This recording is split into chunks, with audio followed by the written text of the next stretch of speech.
इतवार की सुबह थी। आज कॉफी शॉप पर बहुत रश था। सुबह से शाम होने लगी, मिस्टर अय्यर के दुकान पर ग्राहकों का आना जाना कम ही नहीं हो रहा था। लगभग शाम के 6-7 बजे तक उनके सिर में दर्द शुरू हो चुकी थी।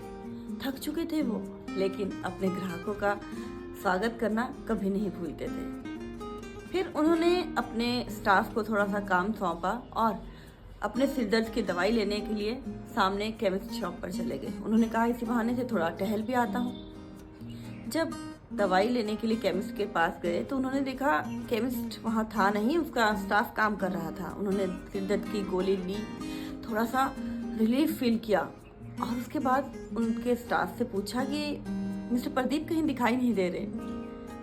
तो उनके स्टाफ ने कहा कि सर, उनके सिर में बहुत दर्द हो रही थी, इसलिए वह आपकी दुकान पर कॉफ़ी पीने के लिए गए हैं कि उससे उनकी सिर दर्द एकदम सही हो जाती है।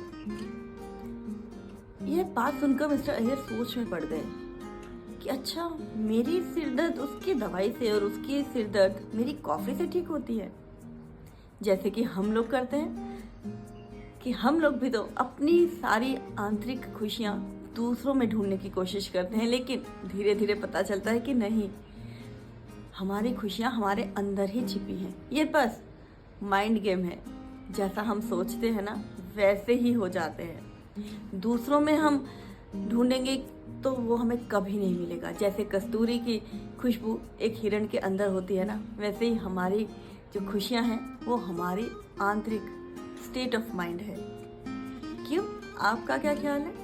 बताइएगा ज़रूर। Thank you.